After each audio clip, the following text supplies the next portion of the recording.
नमस्कार, मैं हूं रजत अवस्थी और आप देख रहे हैं इम्पैक्ट भारत टीवी। आपको याद होगा नागपुर में भीषण हिंसा हुई थी, पुलिस वालों पे हमले हुए थे, पुलिस वालों की जान तक लेने की कोशिश की गई थी और ये सारा कुछ हुआ था केवल क्योंकि औरंगजेब की कब्र को लेकर के एक बताया गया कि विवाद हो गया और उसके बाद वहाँ हिंसा इतनी भड़क गई, इतने बवाल वहाँ पर हो गए कि मैं आपको क्या ही बताऊं कि पुलिस वालों की जान लेने पर उतारू हो गई थी वो भीड़, जो कि तलवारें, लाठी, डंडे और सब पता नहीं क्या क्या लेकर के वहां आ गए।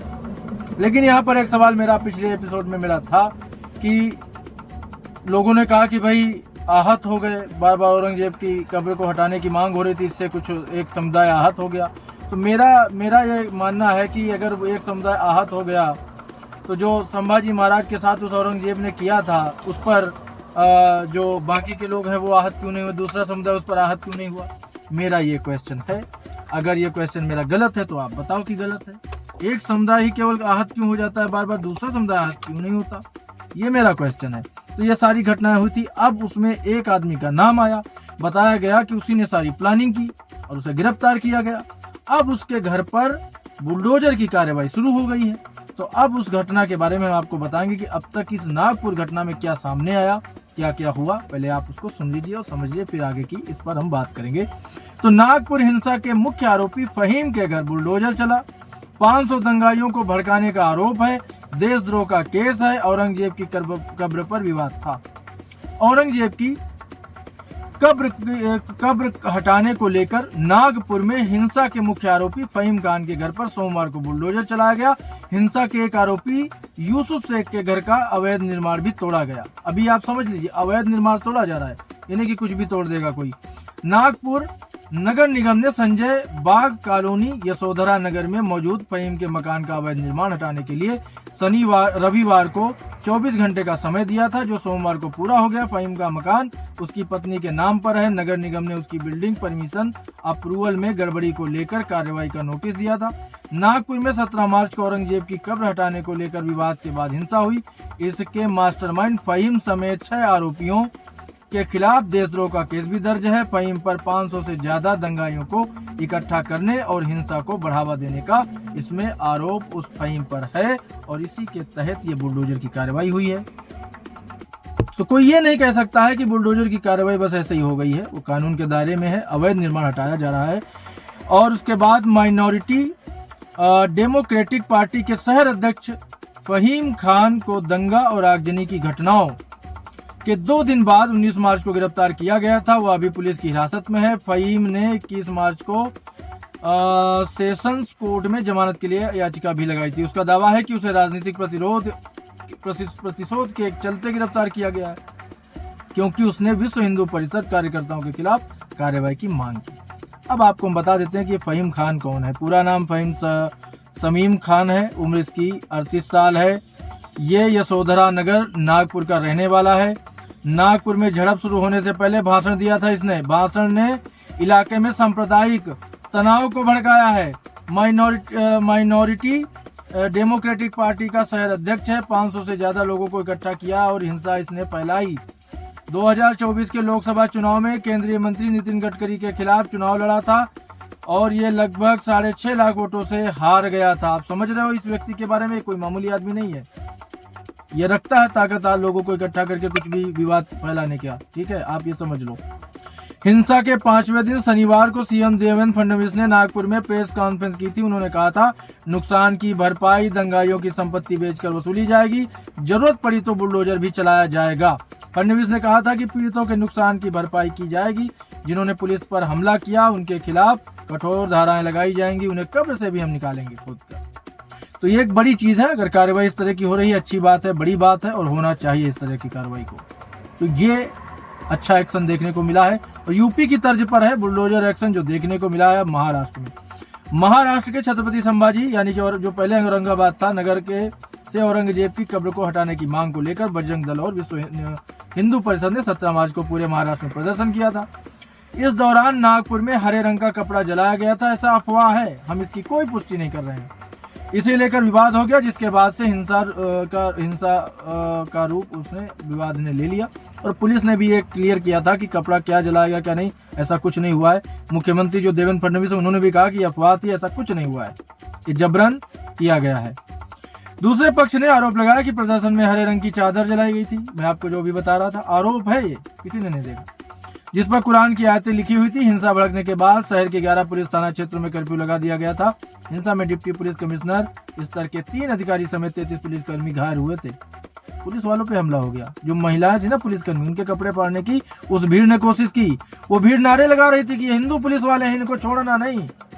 अब आप बताओ, ऐसा करने वाले अपने आप को शरीफ बताएंगे क्या? नागपुर में हिंसा के 6 दिन बाद रविवार को शहर में पूरी तरह से कर्फ्यू हटा लिया गया। पुलिस कमिश्नर रविंद्र सिंघल ने रविवार को दोपहर 3 बजे से बाकी बचे कोतवाली तहसील, गणेश पेट और यशोधरा नगर पुलिस थाना इलाकों से भी कर्फ्यू हटाने का आदेश दे दिया। हालांकि संवेदनशील इलाकों में पुलिस तैनाती के साथ गश्त जारी रहेगी। इससे पहले 22 मार्च को पचपावली, शक्तिनगर, लकड़गंज, सक्करदरा और हमामवाड़ा, जबकि 20 मार्च को नंदनवन और कपिल नगर पुलिस थाना क्षेत्रों से कर्फ्यू भी हटा लिया गया था। डिप्टी सीएम अजीत पवार ने कहा था, जो भी मुस्लिम भाइयों को आंख दिखाएगा, सुन लो आप, अब ये भी एक पक्ष सुनो, 2 समूहों के बीच संघर्ष भड़काकर कानून व्यवस्था को बाधित करेगा और कानून को अपने हाथ में लेने की कोशिश करेगा, वो चाहे कोई भी हो, उसे किसी भी हालत में बख्शा नहीं जाएगा। पवार का बयान पार्टी की ओर से मुंबई के इस्लाम जिमखाना में 21 मार्च को दी गई इफ्तार पार्टी के दौरान आया था। अब आपको हम नागपुर हिंसा जो हुई थी उसके 5 पॉइंट समझा देते हैं। पहला, विश्व हिंदू परिषद और बजरंग दल ने छत्रपति शिवाजी महाराज की प्रतिमा के सामने औरंगजेब की कब्र हटाने की मांग करते हुए प्रदर्शन किया। दूसरा, प्रदर्शनकारियों ने औरंगजेब का पुतला जलाया। पुतले में आपत्तिजनक सामग्री का इस्तेमाल किया गया, ऐसा अफवाह है। इसमें एक चादर को भी रखा गया था, यह अफवाह है, आप समझ लो फिर से। घटना का वीडियो वायरल होने के बाद एक समुदाय विशेष के लोग चौराहे पर जमा हो गए और धार्मिक भावनाओं को ठेस पहुंचाने का आरोप लगाने लगे, जो हमेशा करते हैं। उनकी मस्जिद के सामने से अगर जुलूस भी निकल जाए किसी पूजा का, किसी दुर्गा पूजा का, गणेश पूजा का, तो भी आपत है, भावनाएं आहत हो जाती हैं। स्थिति तनावपूर्ण हो गई और पुलिस ने भीड़ को तितर बितर करने के लिए हल्का सा बल प्रयोग किया। इसके बाद कुछ युवा दूसरे चौक पर पहुंचे, दूसरे पक्ष के लोग भी मौके पर पहुंच गए और दोनों पक्षों में पथराव शुरू हो गया, जिसमें घरों और दर्जनों वाहनों को नुकसान पहुंचाया गया। लेकिन आपको बता दें, केवल यहीं तक वो भीड़ नहीं रुकी थी, उसने वाहन लोगों को जो क्षति पहुंचाई, साथ में पुलिस बल पर भी बहुत जोरदार हमला किया, उनकी जान लेने की कोशिश भी इस बल ने की थी। कोई ये मामूली घटना वहां की नहीं। हम इसे सही नहीं ठहरा सकते, क्योंकि हमेशा एक पक्ष की भावनाएं आहत हो जाती हैं, दूसरा पक्ष कहाँ चला जाए? दूसरा पक्ष इंसान नहीं है क्या वो? पूरा विवाद महाराष्ट्र के सपा विधायक अबू आजमी के बयान से शुरू हुआ था। उन्होंने 3 मार्च को कहा था, हमें गलत इतिहास दिखाया जा रहा है। औरंगजेब ने कई मंदिर बनवाए हैं। जिसने संभाजी महाराज को इतनी प्रताड़ना देकर के मारा, वो इतना दानी हो जाएगा क्या? नाखून नोचे, जबान निकलवा ली, आंखें फोड़ दी, वो आदमी मंदिर बनवाएगा? कमाल का मजाक चल रहा है, कमाल का मजाक चल रहा है। तो ये सारे बयान वो दे रहे हैं कि मंदिर बनवाए थे। मैं उसे क्रूर शासक नहीं मानता हूँ। अगर कोई कहता है कि ये लड़ाई हिंदू मुसलमान को लेकर थी, तो मैं इस पर विश्वास नहीं करता। कौन कह रहा है कि मुसलमान उसे अपना आदर्श मानना बंद कर दें? जो औरंगजेब है उसे अपना आदर्श मानना क्यों नहीं बंद करते? आताताइयों के नाम पे मेला लगवाओगे, फिर आप ऐसी बातें करोगे। आरोप लगे कि आजमी ने शिवाजी महाराज और संभाजी महाराज पर अपमानजनक टिप्पणी की। विवाद बढ़ने पर आजमी ने 4 मार्च को अपना बयान वापस ले लिया। उन्होंने कहा, मेरे शब्दों को तोड़ मरोड़ कर दिखाया गया। अब बोलो आप और बोलो मीडिया तोड़ मरोड़ रही है। फिर भी मेरी बात से कोई आहत हुआ हो तो मैं अपना स्टेटमेंट वापस लेता हूँ। वाह भाई, विवाद करा दो, स्टेटमेंट वापस ले लो, 2 समुदाय मर जाए, कट जाए, लड़ जाए, तुम्हें घंटा फर्क नहीं पड़ता। महाराष्ट्र विधानसभा का बजट सत्र चल रहा है। अबू आजमी के बाद उन्हें पूरे सत्र के लिए सस्पेंड, उसके बाद उनके बयान के बाद उन्हें कर दिया गया। मुख्यमंत्री देवेंद्र फडणवीस ने विधानसभा के अंदर उनके बयान की निंदा की। डिप्टी सीएम एकनाथ शिंदे ने कहा कि आजमी पर देशद्रोह का मुकदमा भी चलना चाहिए। ये सारा मामला वहां का था। वहीं मामला यही नहीं रुका था।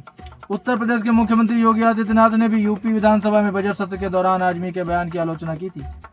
उन्होंने कहा था कि भारत की आस्था को रौंदने वाले का महिमा मंडन करने वाले सदस्य को सपा के बाहर निकाल देना चाहिए। उसे यहाँ बुलाइए, यूपी में बुलाइए। यूपी ऐसे लोगों का उपचार करने में देर नहीं करती। मामूली बात नहीं थी। आप किसी आक्रांता के महिमा मंडन करो और बाद में आप मुकर जाओगे, भाई मेरे बयान से कोई आहत हुआ तो मैं वापस ले रहा हूँ। आपने तो कितना बड़ा विवाद करा दिया वहां पर, क्या आप आहत हो रहे हो? बढ़ते विवाद के बीच छत्रपति शिवाजी महाराज के वंशज और सतारा के भाजपा सांसद उदय नाराजे भोसले ने औरंगजेब की कब्र को ढहाने की मांग की। उन्होंने कहा, एक जेसीबी मशीन भेजकर उसकी औरंगजेब कब्र को गिरा दो। ये एक चोर और लुटेरा था। मुख्यमंत्री देवेंद्र फडणवीस ने भी इस मांग का समर्थन किया था। मुगल सम्राट औरंगजेब की कब्र छत्रपति संभाजी नगर से 25 किलोमीटर दूर खुलदाबाद में है। इतिहासकारों के मुताबिक 1707 में जब औरंगजेब की मौत के बाद बादशाह की इच्छा के अनुसार उसे खुलदाबाद में उसके आध्यात्मिक गुरु शेख जैनुद्दीन की दरगाह के पास दफनाया गया था। औरंगजेब की कब्र साधारण मिट्टी की बनी हुई है, जिसके बाद में ब्रिटिश वायसराय कर्जन ने संगमरमर लगवाया था। इस स्थान को ऐतिहासिक और धार्मिक दृष्टि से महत्वपूर्ण माना जाता है, कुछ लोगों के लिए, सबके लिए नहीं। तो ये उनको श्रद्धांजलि देने जाते हैं। तो आप ऐसे लोगों को श्रद्धांजलि दोगे, फिर आप दूसरों पे डालोगे। खैर, ये बड़ी खबर थी, आपको मैंने बता दिया। अब हमारी मुलाकात आपसे जल्द होगी एक और बड़ी खबर के साथ। तब तक आप देखते रहिए इम्पैक्ट भारत टीवी।